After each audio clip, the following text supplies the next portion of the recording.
guys, welcome back to Bible study. It's been a minute. We haven't recorded in a while, so I feel like I haven't talked to you guys in forever.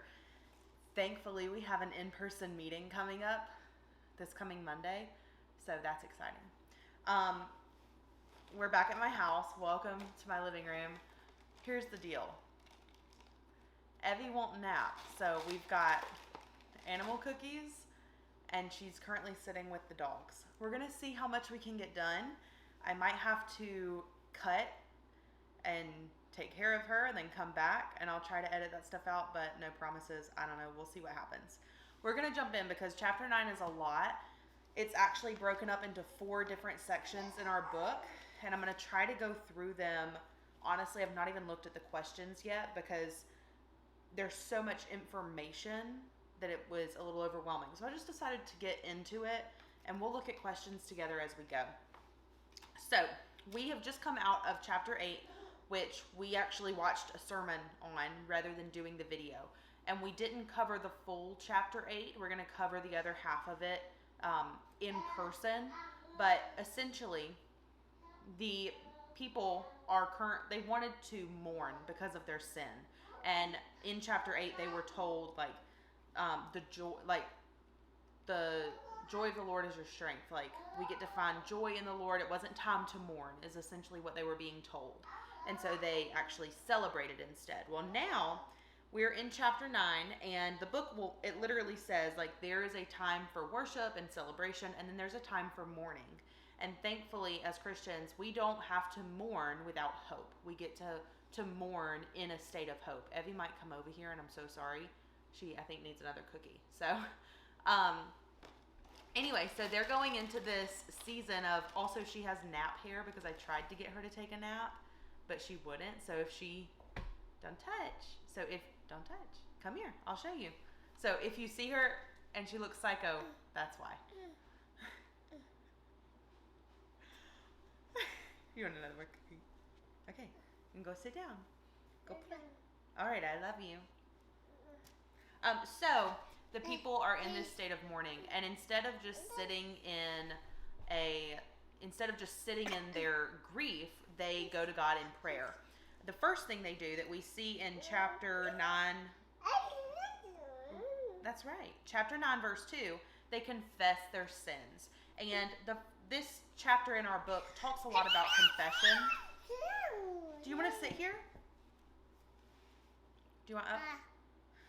So chapter 9, verses 1 through 8, in this book, they talk a lot about confession, and it talks about how oftentimes we want fellowship with God, but we don't necessarily want to give our sin to God and to confess our sin to God. And, we're told it's not one or the other, it's both and. We get fellowship with God, but we have to confess our sins to God. And that confession is what draws us closer to the Lord because it shows a surrender of who we are. So they do that, and then they go into a prayer that is rather lengthy. In fact, this is the longest recorded prayer in the Bible, and it is the most detailed, concise depiction of what happens in the New Testament, of the timeline of the New Testament. So if you're ever looking to figure out what the New Testament is about, chapter 9 in Nehemiah, even though it's just a prayer, it summarizes it really, really well. So if you're ever confused or if you need some background, check out chapter 9. When I read it, it very quickly became one of my favorite chapters. Chapter 8 and chapter 9 of Nehemiah, I think, are my favorites. Chapter 8 just because it talks so much about our need for the Bible, but chapter 9 because it helped me have a better understanding of the Old Testament with it all laid out very clearly. So when we get into the prayer, the first thing we're doing is exalting the Lord. And you'll see that where it starts in around verse 6, who God is and what he's done. And we get back into talking about that covenant he made with Abraham. And we see that covenant has been kept. Even though Abraham only had one son, he was made into a great nation. And then, I don't know what your translation says. But, okay. Evie, you want another cookie? Don't touch. Here you go. Thank you. In verse 8, mine says fulfilled, but the word also in some translations says arise. And it says, you have fulfilled your promise, for you are righteous. You have arisen to your promise, for you are righteous. And that's where the title of our series comes from, is we are, throughout the Old Testament, we are watching God continue to arise to the promises that he's made. So this isn't, at this point, it's not about us, it's about God's faithfulness. You know, the promises that God keeps are never dependent on who we are and us keeping our promises. They're always dependent on who God is, who he says he is, and who he's proven to be. And it's because God arises to our promises that we should arise and be faithful to him. So some of the notes I write down, that is right, girlfriend. Some of the notes, the people have been called to arise. Arise and build a wall. Arise and pray. Arise and be faithful. Arise and bless the Lord. God also arises to be faithful to his people. God arises to keep his promises and fulfill his covenants, and we are called to arise with him. So that is where we're going with this whole prayer, is we're going to recount of how God has kept his promises, and we'll see what the reaction of his people has been. So when we go into verses 9 through 21, and this is the next section in our book, so if you're following, you don't have to follow in this book, but if you have bought the book and you're following, we're going into verses 9 through 21. And now we're going to be talking about how God worked and how his people responded. So here is where we're going to see what God has done for them during when he was getting them out of Egypt. So you saw the oppression of our ancestors in Egypt and heard our cry at the Red Sea. And then I'm going to skip down a little bit. It says, you made a name for yourself that endures to this day. And then I'm going to skip a little more. You provided bread from heaven in their hunger, and you brought them water from the rock for their thirst. You told them to go in and possess the land you had sworn to give them. So in verses 9 through 15, it's talking about what God has seen and what he's done for the people. He's seen the oppression, and so he's led them out of it. You know, and Evie, don't do that. He's playing with my blinds. But then we see at verse 16, we see the word but. And that's a transition for us. That's where things take a turn. Because at this point, God has seen what we're going through and he's providing for us. And at verse 16, we have a response. The people had a response. And that response was they refused to listen. They didn't respond in a way that was holy and in a way that was righteous to what the Lord had done, to the faithfulness they'd been shown. Instead, it literally says, they became stiff-necked and did not listen to your commands. And they appointed a leader to return their slavery in Egypt. But you are a forgiving God. So we have another transition there in verse 17. So in verse 16, after God had provided for these people, their reaction was not to be faithful to the Lord. But again, in verse 17, just a few verses later, God was forgiving and he was gracious and compassionate. And that's where we get that verse of you're slow to anger and abounding in faithful love, and you did not abandon them. So we see God's faithfulness over and over and over, that again is not reliant on the people's reaction and the people's response to God. It's his faithfulness has been a reaction to who he is this whole time. So then we're going to continue on down, and essentially what we're seeing is we're seeing these people return to sin. We're seeing these people, and again, this isn't a prayer. This is not currently happening. This is the history of what happened in Exodus right now is where we're at. So the people were being brought out of Egypt, and they were brought out of Egypt But then they were like, nope, we're going back to Egypt because it was easier. Living in their sin and being in bondage was easier than following the commands of the Lord, than taking over a city that they saw as, threatening to them. They doubted the plan that God had, and it was easier for them to go back into slavery than to essentially live in freedom through the Lord. Dang, we're going to go through some animal crackers. And then, these people ultimately, they think that what will satisfy them, what will keep them safe, what is going to fulfill them will be going back to slavery. They think that going back into Egypt is what's going to be their comfort. But then we read in verse 21, you provided for them in the wilderness 40 years, and they lacked nothing. So our freedom, our comfort, the things that, I think she's feeding the dog the animal crackers. Yep, cool. The things that we think are taking care of us are not what's taking care of us. The only place that we can rest and lack nothing is under the Lord, under the care of the Lord, in our obedience of the Lord. Here, take it to the dog. I wouldn't normally let her do that, but oh well. Some of the notes I wrote here: you provided for them anyway, despite them turning away from you, and they continue to lack nothing. Careful. Let me see if I need to read this. Bye. Love you. Bye. Well. Okay, yeah. We'll wait to get to that.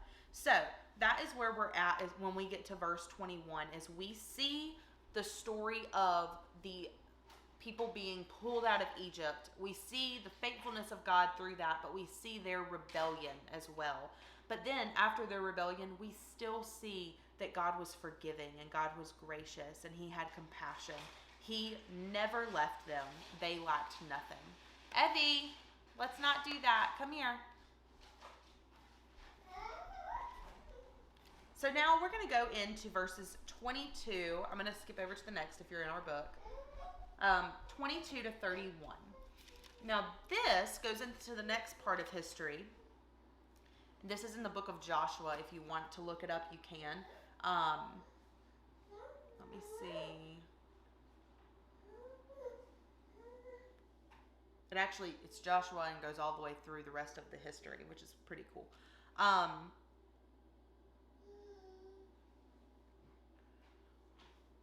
This is when the people, so we're in Israel, we were pulled out of Egypt.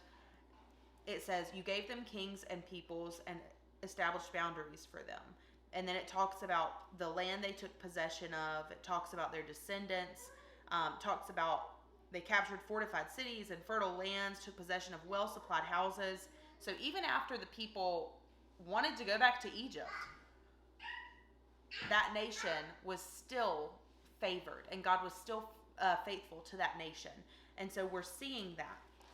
And we're seeing God gave them, I wrote right here, God gave them kingdoms, and they still rebelled against Him. Can you imagine being given a kingdom and then saying, thanks for that kingdom, and then walking away from that person and doing the exact opposite of what they want you to do with it? So in verse 26, we get that transition word again. But they were still disobedient and rebelled against you. They flung your wall behind their backs and killed your prophets. I'm sorry if y'all can hear her. Give me 1 second. Did I turn the page? No, I didn't. Okay. So we see that they've been given kingdoms, yet they still rebelled. Right there in verse 26. But they were disobedient and rebelled against you. We're going to see in verse 27, you're going to see this back and forth of, because of their behavior, they do receive consequence of sin. So here's the deal with God. He can be faithful to His promise, and He can still allow consequence to your sin, because that's what a loving God would do. A loving God would want you to learn from your actions. A loving God would give you commandments, and then when you weren't obedient to those commandments, He would let you suffer the consequences of that sin, of that disobedience, so that you would learn, so that you would be protected in the future, so you wouldn't do that again.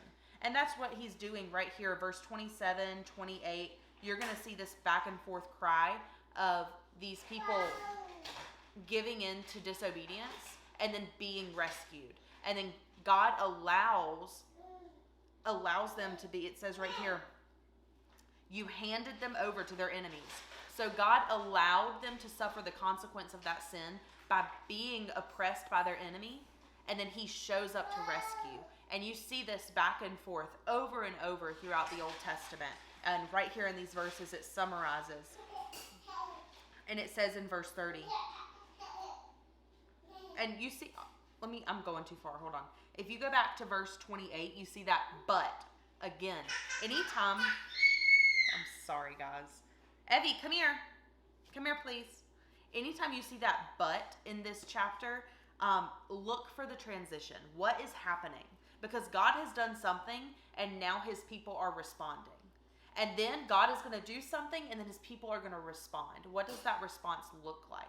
And all this is a reminder of the faithfulness of God and the faithfulness of God and the fickleness of his people. You know, it shows us our need for God because of how weak we are when it comes to sin and to the enemy. So right here in verse 28, we see, but as soon as they had relief, they again did what was evil in your sight. And when they cried out to you again, you heard from heaven and rescued them many times in your compassion, over and over. If we skip down to verse 30, it says, you were patient. Even after all that, God remained patient. You were patient with them for many years, and your spirit warned them through your prophets, but they would not listen. So we see that no sin can stop God from wanting to pursue us. Okay, the sin never went away. These people continued to fall back into it, and God continued to pursue. Yes, God allowed them to suffer consequences of their sin, but God never stopped fulfilling promises, and God never stopped pursuing them as a people. So we're going to move to the last section now of this prayer. So chapter 9, verse 32, I'm going to go take care of her and I'll be right back. So at verse 32, we see this transition. We're going into this time of exalting the Lord again. And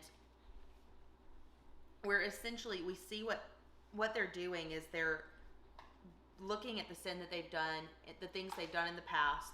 They're acknowledging it, and then they're also acknowledging what the Lord did, even though they were sinning. So in verse 23, it says, you are righteous concerning all that has happened to us, because you have acted faithfully while we have acted wicked.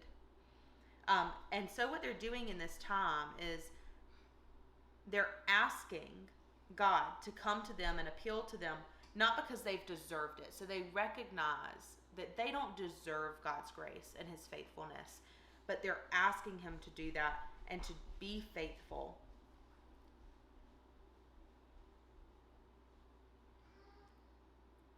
And to do it, basically to do it again. They're asking God to be faithful again. And they desired God because he had shown what his character was and who he is. Let me see what this says over here.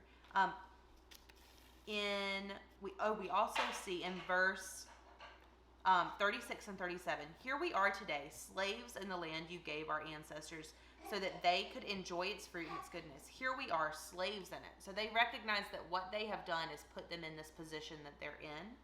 And here we are, slaves in it. Its abundant harvest goes to kings you have set over us because of our sins. They rule over our bodies and our livestock as they please. We are in great distress. So essentially what they're asking of the Lord is, we recognize that we're here because of us. We're in this place because of our own sin. But we know that you've rescued us and we need you to rescue us again. And this is remember, this is a prayer while they're in mourning. This is a prayer of a heart that realizes what they've done and essentially is asking for rescue again. And they're recognizing that we know we've messed up in the past. Our nation has messed up in the past. But we see that you're a faithful God. And then, this is the last bit that we're going to go over now. And again, I'm sorry, this has kind of been crazy with her. But this is the last part we're going to cover. In verse 38, in my Bible, good job. It actually kind of looks like verse 38 is a part of chapter 10, but it's not. It is still in chapter 9. It's just separated at the beginning for me. I don't know how it looks for you. Verse 38 is like that because it leads us into chapter 10. So, verse 38 says, in view of all this, we are making a binding agreement in writing on a sealed document containing the names of our leaders, Levites, and priests. So, I have a little summary of verse 38, and I'm going to read this to you. It says, so they write a covenant that ultimately they won't end up keeping because we're not perfect and we will never live up to God's standards. But this points to our ultimate need, the need for a Messiah, because Jesus is the only answer to our sins. Jesus would bring a new covenant, not one about reformed actions, but about transformed hearts. So at this point, we know that there, long ago, they entered into a covenant with God. And essentially, in chapter 38, they're saying, we're entering a new covenant. We need a new covenant. We need kind of like, we need to re-up our promise, you know, and that's essentially what they're doing. Now, spoiler alert, they don't keep it. But it's the intention behind it. It's the heart behind it, because they recognize that they need to make new promises to the Lord. And so that's what they're doing. And in chapter 10, we get a glimpse of that, what that new covenant is. And we'll go over that next week. But ultimately, what we're seeing in chapter 9 is we're seeing hearts that have been touched by the Lord's faithfulness, and they have a desire to obey. They have a desire to be rescued, but they want the God that was faithful in Egypt, the God that was faithful in exile. They want that God again, and they know that that's God's character, so that's what God will be.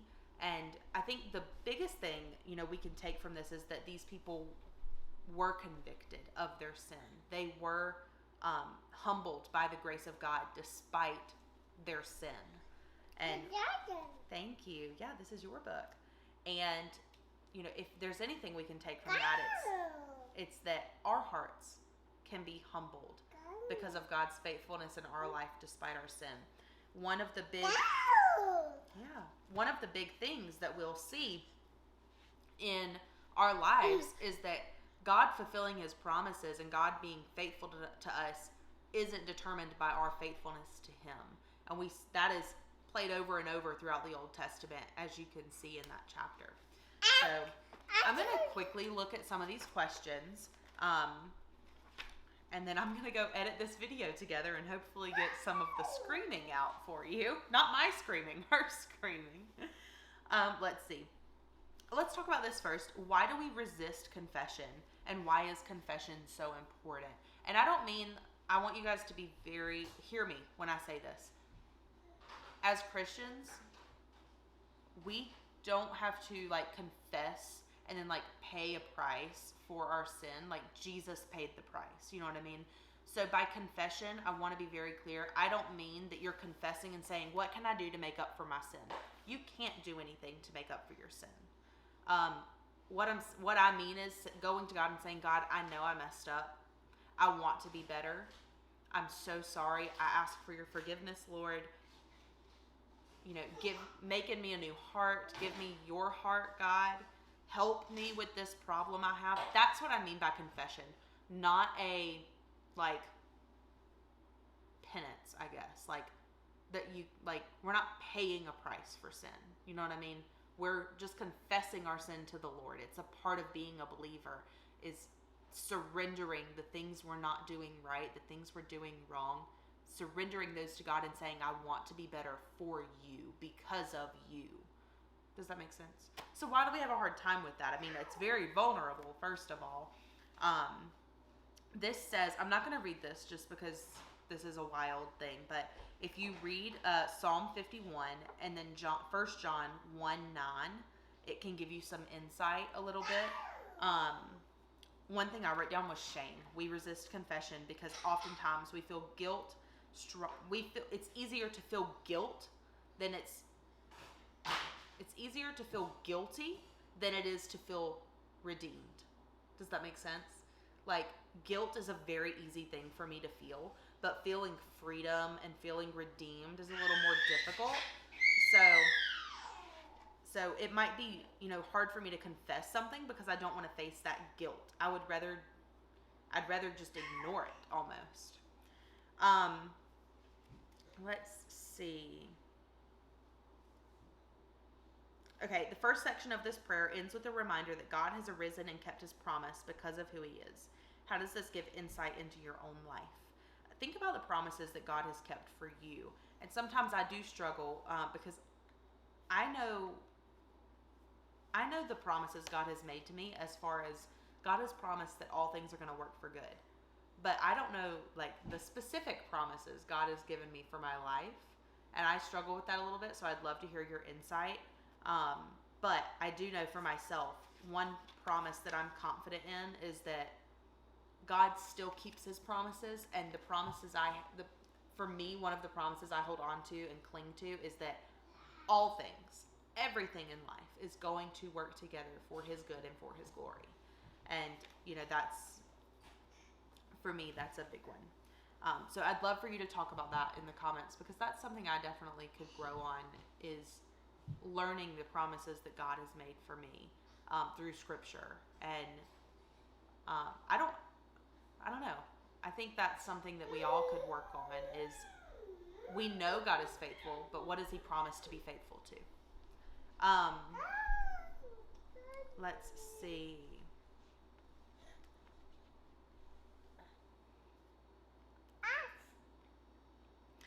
If you go back and read the prayer, I think it would be a really good idea to kind of look for the characteristics and attributes of God. Though I'm going to skip those questions because it just keeps saying, like, paraphrase this, summarize that. But one thing you can do, if you're trying to figure out what God's character looks like, go back through and read this prayer again and just highlight single words that highlight God's character. Compassionate, slow to anger, gracious, merciful, things like that. Redeemer, rescuer. Go through and try to find all of the areas. What I like to do is I'll pick a color. Like, say I want to find all of the words that describe the character of God in this chapter. I'm going to use one highlighter and I'm going to highlight all of that. And then you can go back and look and see all of that. My dog is coughing, as if this video couldn't get worse. My dog is coughing. Okay, let's see.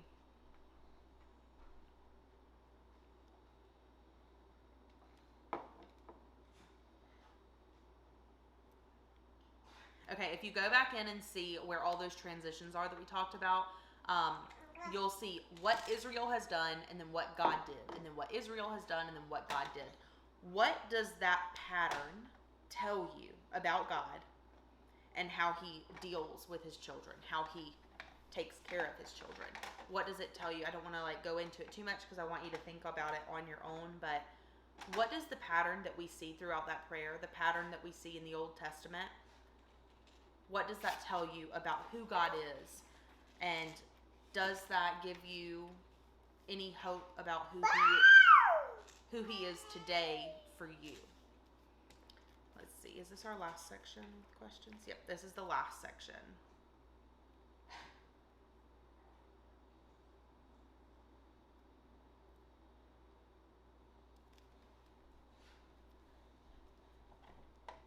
Okay. Let's see.